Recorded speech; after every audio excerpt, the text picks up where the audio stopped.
हम लोग इस वक्त जिस शख्स से मिल रहे हैं उनका नाम शिवानंद तिवारी है। हम इसलिए नहीं मिल रहे कि वह आरजेडी के नेता हैं, बल्कि हम इसलिए भी मिल रहे हैं कि जयप्रकाश नारायण की परंपरा के बिहार के जो आखिरी नेता हैं उनमें से एक हैं। भूदान एक शब्द था जो जयप्रकाश नारायण और विनोबा भावे की चीज़ों में से एक था। इस समय बिहार सरकार ने भूदान की जमीनों को लेकर एक नया विवाद खड़ा कर दिया है। हालांकि चुनाव में वह कोई मुद्दा नहीं है, लेकिन परिवार करीब 2.5 लाख हैं। अगर 2.5 लाख परिवारों की अगर औसत 5 आदमी भी होता हो तो करोड़ परिवार से वह ऊपर होते हैं। ऐसे में यह विवाद क्या है, क्यों है, वह जमीन जो भूमिहीनों को दी गई थी वह क्यों ली जा रही है या उस पर क्यों पेच फंसाया गया है, इन सारी बातों की जानकारी के लिए शिवानंद जी के पास हम आए हैं। जी शिवानंद जी, थोड़ा समझाइएगा, लोग जानते नहीं हैं कि असल में यह है क्या मामला। देखिए, एक तो हम स्पष्ट कर दें कि हम जयप्रकाश आंदोलन के उपज नहीं हैं, उसके प्रोडक्ट नहीं हैं। हम समाजवादी आंदोलन के प्रोडक्ट हैं और हमारा सौभाग्य है कि डॉक्टर लोहिया को भी हमने सुना है और किशन पटनायक का झोला टांग करके हम लंबे समय तक जो है घूमते रहे। तो उस राजनीति से हम आए हैं और नीतीश को भी हम लोगों ने समाजवादी आंदोलन के साथ जो है जोड़ा था। नीतीश 77 में चुनाव हार गए थे, उसके बाद लोहिया विचार मंच के साथ हम लोगों ने उनको जोड़ा था। बाद में लोहिया विचार मंच से वो अलग हो गए। अलग इसलिए हो गए कि 78-79 में हम लोगों ने तय किया था कि हम लोग वोट सत्याग्रह चलाएंगे। वोट सत्याग्रह का मतलब ये समझिए कि नोटा के पहले वाला जो चरण है कि बैलेट पेपर लेना और ये उस पर लिखना कि कोई भी उम्मीदवार हमें पसंद नहीं है। तो उनकी शादी हो गई और शादी के बाद उन्होंने कहा कि भाई, हमारी पत्नी कहती हैं कि आप राजनीति में हैं और राजनीति में रह कर चुनाव नहीं लड़िएगा तो राजनीति में रहने का क्या मतलब। नीतीश जी ने कहा। तो उसके बाद हम लोग बहुत एमिकेबली बगैर किसी झंझट उंझट के हम लोग अलग हो गए और वो फिर कर्पूरी जी का जो यूथ ऑर्गेनाइजेशन वगैरह था उसके साथ जुड़ गए। हमारे साथ नीतीश का बहुत ही व्यक्तिगत रूप से भी बहुत अच्छा रहा और हमको ऐसा लगता था कि नीतीश कुमार जो है काफ़ी तेज आदमी हैं। सम्मेलन वगैरह में पॉलिटिकल रेजोल्यूशन पेश करना, उस पर जो डिबेट होता है उसका जवाब देना, जितना सफगोई के साथ और इसके साथ, तो सब लोग, किशन जी हों, अशोक सिकसरिया हों, हम लोग हों, सबके मन में ये बात थी कि इस आदमी में संभावना बहुत है, ये चीफ मिनिस्टर तो बनेगा ही, आगे भी जा सकता है। ये हम लोगों ने 77, 78, 79 वगैरह में हम लोगों ने कल्पना किया था। हम लालू यादव से अलग हुए, नीतीश कुमार के साथ अलग हुए, हम लोगों ने समता पार्टी बनाई, 95 का चुनाव हम लोग लड़े। उस समय से एक निराशा का वातावरण जब हमने देखा, नेतृत्व इनके हाथ में सीधे आया।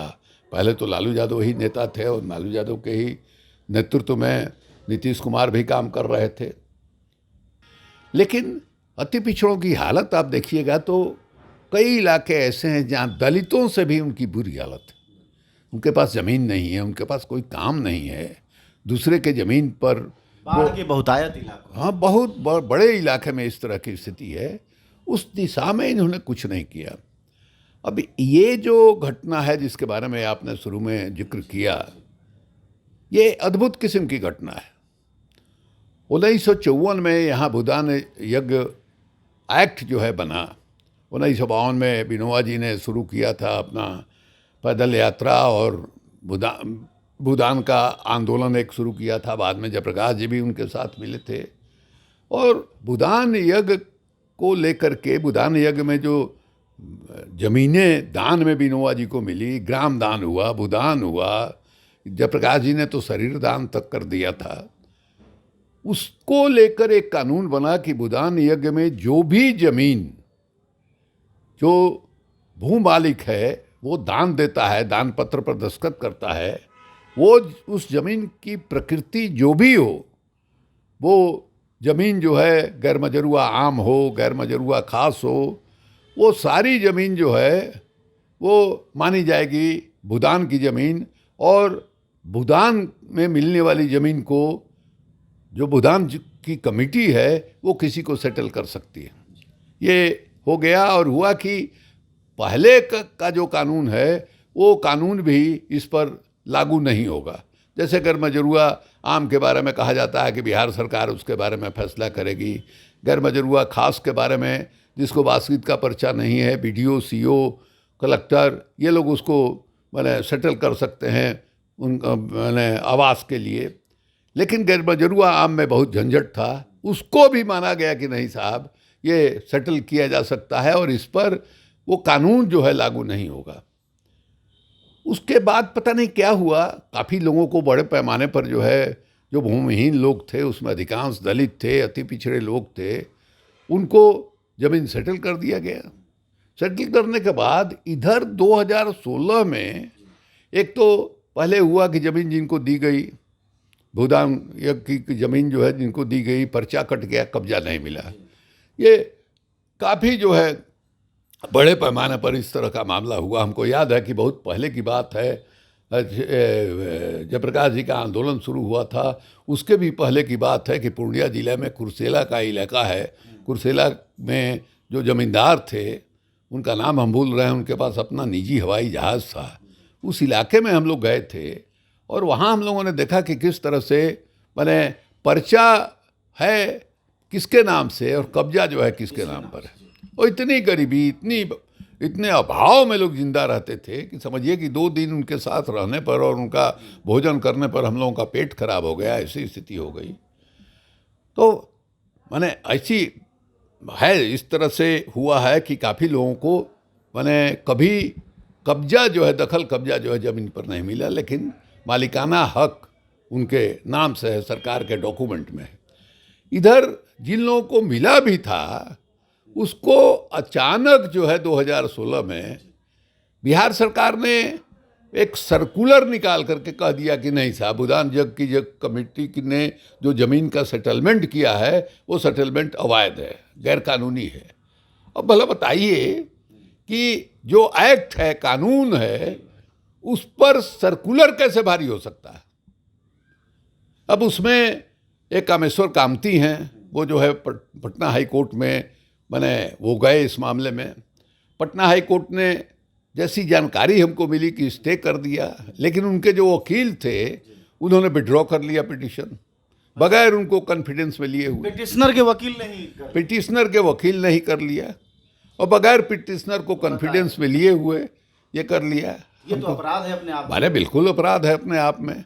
ये जो लेकिन लॉजिक क्या दिया वकील साहब ने? वकील साहब ने कहा कि ये बेंच जो है ऐसा था कि हम लोग हार जाते, इसीलिए हम वापस ले लिए। ये आत्मज्ञान कैसे हुआ वकील को? मैंने ज्ञान जैसे भी हुआ हो, लेकिन बगैर हमसे, हमारा मामला है ये, आपका इंडिविजुअल मामला नहीं, आप हमको रिप्रेजेंट कर रहे हैं। केवल हाँ, तो आप जो है बगैर हमसे पूछे, बगैर हमको कॉन्फिडेंस में लिए, बगैर हमको जानकारी दिए आप कैसे वापस कर सकते हैं। अरे हम ये बता रहे हैं कि इसमें किस तरह से वेस्टेड इंटरेस्ट जो है काम कर रहा है कि बगैर क्लाइंट को पूछे हुए उन्होंने वापस कर लिया। अब इसको लेकर के तब से ये हल्ला हो रहा है बिहार सरकार में, लेकिन कहीं कोई सुनवाई नहीं है। और नतीजा ये है कि मालगुजारी का पर्चा जो कटना होता है वो भी बंद है और कई जगह उनको उनके ज़मीन से जिनके दखल कब्जा में ज़मीन है उनको बेदखल करने की कोशिश जो है शुरुआई हो रही है। शिवानंद जी, ये ज़रा बताइए कि एक ऑलरेडी वो गरीब लोग थे, दलित हैं, महादलित हैं। दूसरा, जैसे ही ये मैसेज पास किया होगा लोगों में, तो जो लोगों ने ज़मीन दी थी या जिन पर कब्जा नहीं था तो उनको तो बेदखल करना शुरू कर दिए होंगे, लड़ाई झगड़े शुरू हो गया है। ये अब इस पर कोई काम उस तरह से नहीं हुआ है कि कितने लोगों को बेदखल किया गया है, लेकिन बहुत नेचुरल है कि जब सरकार कह रही है कि नहीं साहब ये अवैध है, तो जिसका ज़मीन है, आज के ज़माने में, पहले का ज़माना अलग था जिस समय बिनोआ जी भी दान मांग रहे थे ज़मीन का, उस समय ज़मीन की कीमत कम थी, आबादी बहुत कम थी। अब तो ज़मीन पर इतना दबाव बढ़ा है, ज़मीन की कीमत आसमान छू रही है। तो जिसके परिवार ने वो दिया होगा, जिसके पुरखों ने ज़मीन दान में दिया होगा, उसके लिए तो दोनों हाथ में चांदी है, तो चाहेगा कि तुरंत किसी तरह से खदेड़ करके हम जो है ज़मीन पर कब्जा कर लें। आखिरी सवाल ये कि वेस्टेड इंटरेस्ट हर चीज़ का होता है। हमारी बातचीत में कुछ बातें आई हैं, लेकिन क्या वेस्टेड इंटरेस्ट हो सकता है? क्या ये मतलब मेरे मतलब जो दिखता है वो तो है आ बैल मुझे मार वाली हालत, लेकिन क्या वेस्टेड इंटरेस्ट हो सकता था नीतीश सरकार या उन्नाव कर साहब? हम नहीं कर सकते, हम नहीं कर सकते हैं। कैसे ये माने सर्कुलर निकला, ये फाइल जो है जब तक आदमी नहीं देखेगा कहाँ से इसकी शुरुआत हुई और कैसे जो है सर्कुलर निकल गया, इसको देखना पड़ेगा, समझना पड़ेगा। किसने इसको इनिशिएट किया, किसके डायरेक्शन पर, किसके आदेश पर इनिशिएट हुआ या किसके दरखास्त पर इनिशिएट हुआ। तो बहुत सारी चीज़ें हैं, तो बगैर उसको जाने हुए हम नहीं कर सकते हैं कि किस तरह से ये हुआ। असल में मुद्दा यह है कि करीब 1.5 लाख एकड़ जो गैर मजरूआ खास जमीन थी, उस जमीन को इस आधार पर भूदान की जमीन से निकाल लिया गया कि ये जमींदारी उन्मूलन कानून के बाद जमींदारों की नहीं रह गई थी, ये जमीन तो सरकार की हो गई। फिर जमींदारों ने कैसे इसको भूदान में दे दिया गया। तो जब भूदान में दिया तो उसके वो मामला भी सरकार के सामने था, इसलिए उसने भूदान एक्ट में एक 12वां क्लॉज लगाया कि भले वो सरकार की हो, फिर भी अगर भूदान में दे दी गई है तो सरकार इसको भूदान का ही मान्य करती है और तदनुसार भूदान एक्ट इस जमीन पर लागू होगा और वितरित होगी। तो ये बात स्पष्ट थी और 50 वर्षों के बाद इसको खारिज करने का कोई कारण नहीं था, क्योंकि लाखों भूदान किसान इस जमीन पर बस गए थे। तो फिर आप खारिज करेंगे, इसका रिपरकशन बिना सोचे समझे कैसे कर दिया गया, ये तो बहुत आश्चर्य की बात है। समझना चाहिए नई सरकार को जो आएगी कि भाई किस उद्देश्य से ये निकाला है और इसके पीछे अगर कोई कॉन्स्पिरेसी थी तो वो तो क्रिमिनल जैसी है, भले एक्ट में वो क्रिमिनल जैसी हो या नहीं, लेकिन आपराधिक मंशा से इसको निकाला गया। उसके बारे में कुछ जानकारी जरूर प्राप्त करनी चाहिए। कौन लोग थे, क्यों ऐसा एडवाइस किया, इसका उद्देश्य क्या था, क्या फायदा था सरकार को। अच्छा, आप सुमूर्ति तो जी मैं एक यही चीज कहना और चाहूंगा। मैं पूछना चाहूंगा, भारी भरमार है बिहार में मीडिया की, चुनाव का दौर है, ये मीडिया के लिए सवाल क्यों नहीं है जो कि अपने को राष्ट्रीय अंतर्राष्ट्रीय मीडिया कहती है? ये इतना बड़ा मुद्दा इनके लिए सवाल क्यों नहीं है? क्यों नहीं बहस कर रहे हैं इस पर? और वही लोग वोट दे रहे हैं इनको उनको, और कहीं ये मसला बहस में नहीं है। जी देखिए, आजकल मीडिया से गांव बाहर है, गरीब बाहर है, बेरोजगार बाहर है। गांव गरीब और बेरोजगार जब मीडिया ये से सारे जो मर्जी बाहर हैं और कोई कुछ ही मीडिया है जो प्रयत्न करने से उसको इंक्लूड करते हैं, तो इसलिए बाहर है। तो वो स्वाभाविक है। आज का जो माहौल है, खासकर केंद्रीय सरकार के कारण जो माहौल बना हुआ है पूरे देश में, उसमें तो ये सब हाशिए पर है। तो गोदी मीडिया को फुर्सत कहाँ है इन सब मुद्दों को उठाने की, इसलिए बाहर। आप जैसे मीडिया के लोग हैं जो इन चीजों को समझते हैं, जानते हैं, गरीबों के प्रति जो सहानुभूति रखते हमारा हैं। काम ही है सर, हमारा काम ही है, एक्स्ट्रा कुछ नहीं है, ये तो काम है और हमें करना ही होगा। और क्या करेंगे हम पत्रकारिता कर। तो आप जैसे मीडिया की, आप जैसे लोगों की नजर जाती है इन चीजों पर तो बातें सामने आती हैं, नहीं तो आमतौर पर किसको गरज है और किसको फुर्सत है। सब पैसा और कुर्सी, पैसा और सत्ता, इसी का खेल चल रहा है। आप लोग समझिए कि एक बहुत बड़ा मुद्दा है।